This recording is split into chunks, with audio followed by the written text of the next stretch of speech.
The ANC reflected at length on the prevailing economic situation.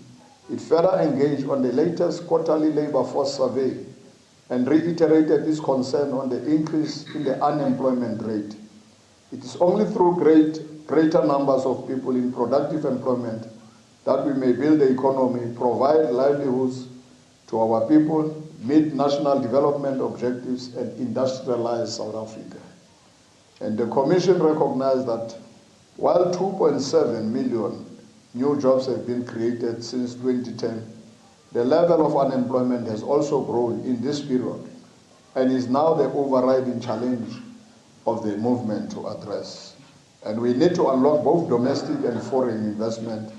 As a country, we must prioritize measures in the immediate and medium term that will restore investor confidence and make South Africa a more attractive investment destination. And Lekgotla has directed government to develop and implement a broader stimulus package for jobs and economic growth, focusing on young people and women, particularly in the townships and rural communities. And this is what the President will elaborate immediately after the government Lekgotla. Comprising, amongst others, increased investment in public infrastructure, stepping up resources for entrepreneurship and employment opportunities for youth and women, including through small and medium business support. Agricultural support packages for farmers in depressed areas to be initiated before the first rains come this year to boost economic growth and food security. More investment in energy security, including in oil, gas, and power generation. Focusing procurement on localization, drawing in retailers, private businesses, and public sector to support South African producers, and training for unemployed young South Africans with the skills necessary to compete in the fourth industrial revolution. In terms of restoring the credibility, integrity, and the effectiveness of the state, we have said government must address weaknesses in governance, financial management, and service provision, especially in local government. And priority will therefore be given to basic services like water, sanitation, and electricity, and fixing roads and potholes through alignment of plans of service departments on an agent basis. And our special focus must be placed on critical frontline services such as health, education, and social development.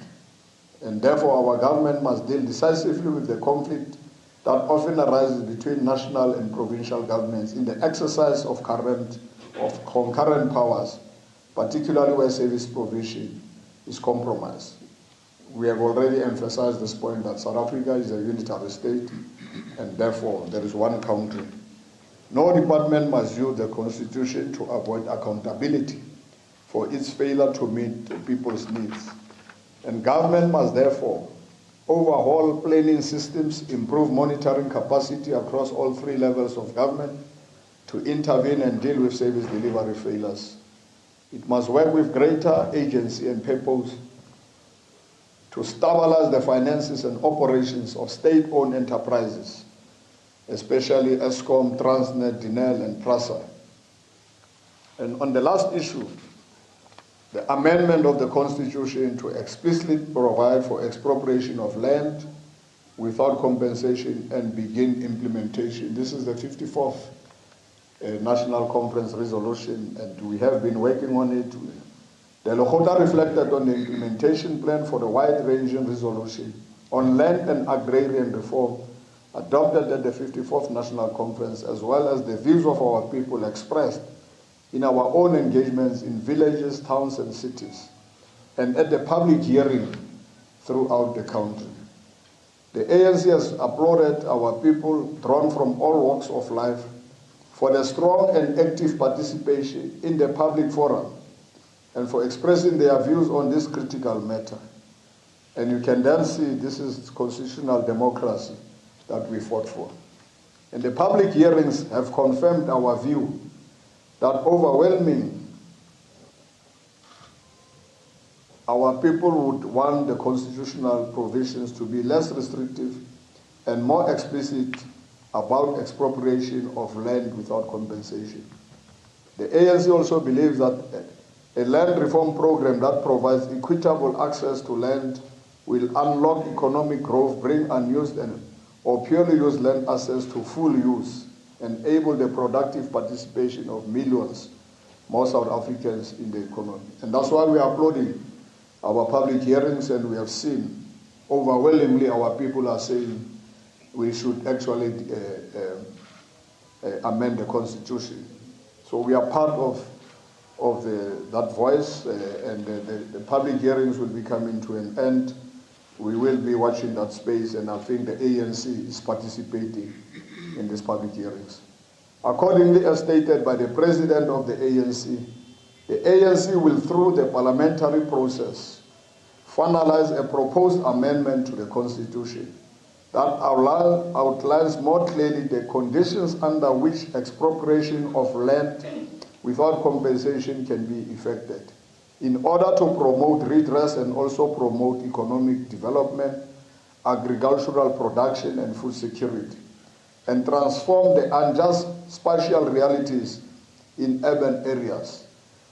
The Lekgotla emphasized the fact that government must never allow any land grabs. Lekgotla also mandated government to draft various legislation that will detail how land will be expropriated and distributed to the people. And the ANC recognizes and will continue to promote a range of land ownership forms, being public, private, cooperative, family, and communal. And the African National Congress today also wish to acknowledge the African National Congress Women's League efforts and Young Women's Desk. Today they are holding nationwide marches against the scourge of gender-based violence and femicide overwhelming throughout the country. We encourage societies and all men throughout South Africa to support all these initiatives and observe the planned moment of silence as we do today. Thank you very much. I'm sure we are going to allow you to pose questions, and the panel is here to respond to you.